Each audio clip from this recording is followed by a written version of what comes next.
राधे राधे दोस्तों। Beginner to advance MS Excel series में ये हमारी 16वीं वीडियो है। इससे पहले 15 वीडियो हम बना चुके हैं। अगर वो आपने नहीं देखी हैं तो आप चैनल पे जाके प्लेलिस्ट देख सकते हैं। दोस्तों, मैं हर सोमवार को शुक्रवार को शाम को 6 बजे एमएस एक्सेल से रिलेटेड एक वीडियो अपलोड करता हूँ। तो अगर आप अच्छे से एक्सेल सीखना चाहते हैं तो हमारे चैनल को सब्सक्राइब ज़रूर कर लें। दोस्तों, आज के वीडियो में हम बात करेंगे हाइपर लिंक्स के बारे में। जैसा कि नाम से ही पता चल रहा है, लिंक।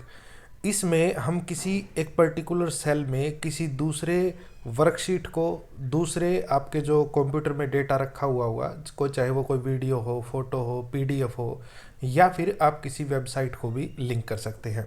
चार चीज़ पे बात करेंगे बारी बारी से। पहले बात करते हैं हाइपर लिंक टू शीट के बारे में, यानी कि इसी शीट में कोई डेटा अवेलेबल है और उसको हमको लिंक करना है। देखिए, यहाँ पे मैंने कुछ स्टूडेंट के नाम लिखे हुए हैं। उसके साथ ही नीचे आप देख पा रहे हैं, यहाँ पे मैंने उन्हीं स्टूडेंट के नाम से अलग अलग जो है वो वर्कबुक बना दी है। तो अब यहाँ पे मैंने नाम लिख दिया राधा कृष्ण। अब मैं चाहता हूँ कि जब भी मैं इस सेल पे क्लिक करूँ तो मैं डायरेक्ट राधा कृष्ण नाम की जो वर्कबुक है वहाँ पे पहुँच जाऊँ। तो उसके लिए हम क्या करेंगे, आप इंसर्ट में आइए। ये होम है, होम के पास में है इंसर्ट। इंसर्ट पे आइए और यहाँ आप राइट में आके देखेंगे लिंक नाम से एक टूल अपने पास है। इस पर आप क्लिक कर दीजिए। इसका शॉर्टकट भी अपने पास है, वो भी देख लीजिए। जिस सेल को आपको लिंक करना है उस सेल पे आइए और कंट्रोल+K दबा दीजिए, तो आप सेम विंडो पे पहुंच जाएंगे। जब आप कंट्रोल+K दबाएंगे तो यहाँ पे देखिए आपके पास 4 ऑप्शन है, ठीक है। तो अगर मुझे सेम जो अपनी एक्सेल फाइल है उसके डेटा को लिंक करना है तो हम सेकंड नंबर पे आएंगे। यहाँ पे लिखा हुआ है प्लेस इन दिस डॉक्यूमेंट। इस डॉक्यूमेंट में अब यहाँ पे देखिए सेल रेफरेंस में चैप्टर 16, ये हमारा ये वाला वर्कबुक है। राधा कृष्ण, पवन पाल, कमल शर्मा और दिनेश। तो ये अपनी अलग अलग जितने भी वर्कबुक है यहाँ पे शो हो गई। अब मुझे इसको लिंक करना है राधा कृष्ण के नाम से ही। यहाँ पे आप देखेंगे सेल का एड्रेस लिखा हुआ है A1, यानी कि जब हम उस वर्कबुक में पहुँचे तो हमारा जो कौन सा सेल एक्टिव होना चाहिए, ठीक है।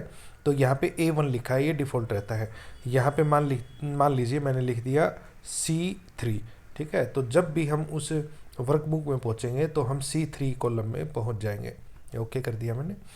अब देखिए, जैसे ही लिंक क्रिएट होगा तो आपके फ़ॉन्ट का कलर ब्लू हो गया और उसके नीचे एक अंडरलाइन बन गई, जिससे आपको पता चल जाएगा कि आपका लिंक क्रिएट हो गया।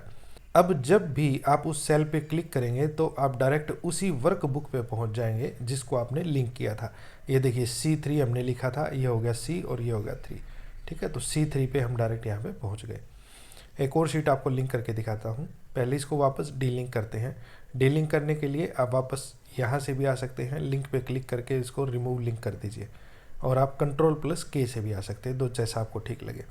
चलिए लास्ट वाला ही इसको करके दिखाते हैं। दिनेश लिखा हुआ है, कंट्रोल+K दबाइए और दिनेश लिखिए। अभी यहाँ पे हम A1 ही रहने देते हैं, तो आप देखना हमारा जो सेल है वो A1 ही एक्टिव मिलेगा, और इसको ओके कर देते हैं। जैसे ही आप ओके करेंगे देखिए वापस कलर ब्लू हो गया और नीचे लाइन अंडरलाइन जो है वो शो हो गई। अब आप जब इस पर क्लिक करेंगे तो आप दिनेश की वर्कबुक पे A1 पे देखिए आप पहुंच गए हैं। तो इस तरह से उस शीट में जितने भी वर्कबुक है उसको आप इसके साथ लिंक कर सकते हैं, ठीक है। अब बात करते हैं हाइपर लिंक टू फाइल की। मान लीजिए आपके कंप्यूटर में कोई फाइल है, भले वो चाहे कोई वीडियो हो, कोई पीडीएफ हो, या फिर कुछ और डॉक्यूमेंट जो आपको लिंक करना है। जैसे पवन पाल है, ठीक है, मुझे इसके साथ डेस्कटॉप पे आपको दिखा देता हूँ मैं। एक कोई ऐसे ही कोई रिपोर्ट पड़ी हुई है, कोई फॉर्म पड़ा हुआ है, तो ये फॉर्म है, ठीक है। इस फॉर्म को मुझे लिंक करना है, तो कैसे लिंक करेंगे, पवन पाल पे आइए, कंट्रोल+K दबाइए, कंट्रोल+K दबाए। अब तक हमने यूज़ किया था second option, place in this document. अब हम यूज़ करेंगे एग्जिस्टिंग फाइल और वेब पेज, ठीक है।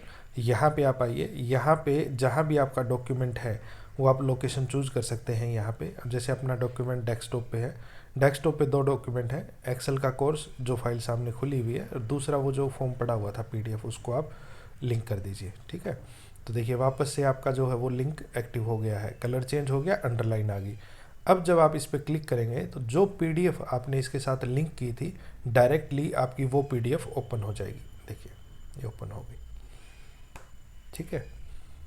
वापस इसको डीलिंक कैसे करेंगे, Ctrl+K और रिमूव लिंक पे आप क्लिक कर दीजिए। ठीक, चलिए ये दो चीज़ हो गई। अब बात करते हैं, आपको किसी वेब पेज को या वेबसाइट को लिंक करना है। ठीक है, तो यहाँ पे वेब पेज को हम लिंक करके दिखाते हैं। यहाँ पे लिखा है नरेंद्र, Ctrl+K दबाइए, वापस फिर से पहले ऑप्शन में आइए, एग्जिस्टिंग फाइल और वेब पेज में। ठीक है, तो इस बार आप क्या करेंगे, जिस वेबसाइट पे आपको जाना है, जिस वेबसाइट को आपको लिंक करना है, आप उसका एड्रेस यहाँ पे लिखेंगे। जैसे मान लीजिए मुझे यूट्यूब पे अपना जो चैनल है उसका एड्रेस यहाँ पे लिंक करना है, तो उसके लिए मैं लिखूँगा www.youtube.com/@कौनप्रवीण शर्मा। ठीक है, इसको आप ओके कर दीजिए, आपका लिंक जो है वो क्रिएट हो गया। अब जब आप इस पर क्लिक करेंगे तो आप डायरेक्ट उस वेबसाइट पे पहुंच जाएंगे जिस वेबसाइट को आपने लिंक किया था। अब जैसे मैंने अपने चैनल का नाम यहाँ पे लिंक किया था, तो अब डायरेक्टली जब उस लिंक पे क्लिक करेंगे तो देखिए मेरा चैनल ओपन हो गया है। ठीक है, तो इस तरह से आप कोई और वेबसाइट भी लिंक कर सकते हैं। मैं आपको दूसरी वेबसाइट भी लिंक करके दिखा देता हूँ एक बार। साहिल पे आइए, Ctrl+K दबाइए। ठीक है, यहाँ पे जैसे कि मैं फेसबुक लिख देता हूँ। ठीक है, www.facebook.com और इसको मैंने ओके कर दिया। तो अब जब आप साहिल पे क्लिक करेंगे तो आप डायरेक्ट फेसबुक की वेबसाइट पे पहुँच जाएंगे। ये देखिए,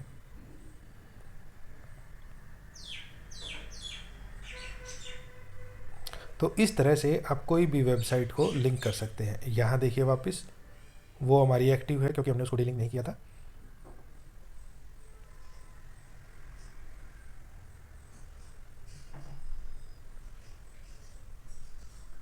ओके, तो आप वेब पेज को भी लिंक करना सीख गए हैं। तो अब बात करते हैं हाइपर लिंक टू अपडेट की। दोस्तों, हाइपर लिंक टू अपडेट क्या है, जैसे आप किसी शीट पे कुछ काम कर रहे हैं और आपको बार बार उससे लेके कोई आपको उसमें अपडेट करना है, कुछ नोट्स लिखना है ना, तो उसके लिए आप कैसे एक शीट को अलग से लिंक कर सकते हैं। जैसे मान लीजिए स्टूडेंट डिटेल में मुझे कुछ मेंशन करना है अलग से, है ना, तो मैं क्या करूँगा, यहाँ पे एक सेल में लिख दिया मैंने अपडेट्स। ओके, तो इस पे हम पहले हाइपरलिंक क्रिएट करेंगे। ठीक है, तो ये दो हमने यूज़ किए थे। अभी आते हैं क्रिएट न्यू डॉक्यूमेंट पे। यहाँ पे आप लिख दीजिए STUDENT, स्टूडेंट्स अपडेट। ओके, और इसको कर दीजिए student update TXT। Okay, simple सा नोट, हम ये डेस्कटॉप पे सेव कर रहे हैं। आप यहाँ से लोकेशन कोई भी चेंज कर सकते हैं और इसको आप ओके कर दीजिए। तो ये हमारा जो डिटेल है वो सेव हो गया है। ठीक है, तो अब मुझे लिखना है कि जैसे यहाँ पे राधा कृष्ण की फ़ीस आ गई है। ठीक है, तो यहाँ पे मैं काम कर रहा हूँ। ठीक है, मान लीजिए यहाँ पे मैं काम कर रहा हूँ, यहाँ पे मुझे कुछ मेंशन करना है, तो उसके लिए मैं क्या करूँगा, सिंपली इस पे क्लिक करूँगा अपडेट पे, और वो जो हमने स्टूडेंट अपडेट के नाम से बनाया था वो ओपन हो गया। यहाँ पे लिख दिया मैंने नोट 1 फीस, ये मैंने नोट लिख दिया। Ctrl+S से मैंने इसको सेव कर दिया और वापस मैंने इसको मिनिमाइज कर दिया। अब मुझे यहाँ पे मेंशन करना है कि दिनेश की फ़ीस पेंडिंग है, तो वापस अपडेट पे आप आएंगे, क्लिक करेंगे नोट 2 और Ctrl+S दबा दीजिए। तो इस तरह से आप हाइपरलिंक टू अपडेट का जैसा भी आप काम कर रहे हैं अपने हिसाब से इसको आप यूज़ कर सकते हैं। तो दोस्तों, ये थी हाइपरलिंक से जुड़ी हुई कुछ बातें। उम्मीद करता हूँ वीडियो आपको पसंद आई होगी। बने रहे हमारे साथ ऐसे ही एक्सेल सीखने के लिए। राधे राधे।